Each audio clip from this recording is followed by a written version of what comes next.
Guys, for today's video, i-open muna natin ang ating Landbank online app or yung ating Landbank mobile banking app. And then, pagka-open guys, mula dito sa pinakang accounts ng ating Landbank, itap nyo lang yung more na nandito sa may lower part. So, ito yung 3 horizontal dots guys. Tap nyo lang yung more. And then, pagka-tap ng more, hanapin nyo lang yung mobile lock or movie lock na nandito sa account management. So, pag nakita nyo na guys, tap nyo lang yung movie lock or mobile lock.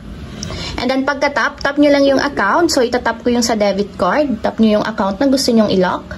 And then, pagka-tap guys, kung makikita nyo, meron kayong makikita dito na dalawang may switch button. So, unang-una, meron kayong option na i-lock yung domestic access and then yung international access. So, kung gusto nyong i-lock guys, yung parehong domestic access and then yung international access, itap nyo lang yung switch button katulad nito.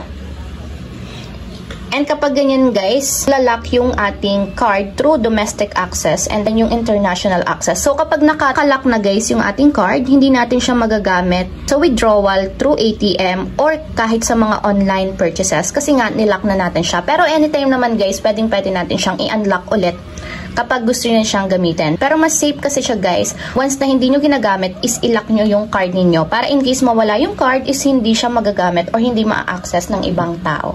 So kapag na-turn on nyo na guys yung switch button ng domestic access or ng international access, tap na natin yung submit. And ayan guys, i-confirm lang natin dito. So, send na text message sa atin, confirmation na talagang nilock natin yung ating account. So, magno-notif yun sa inyo guys, and magno-notif din siya kapag may nag-unlock ng ating card.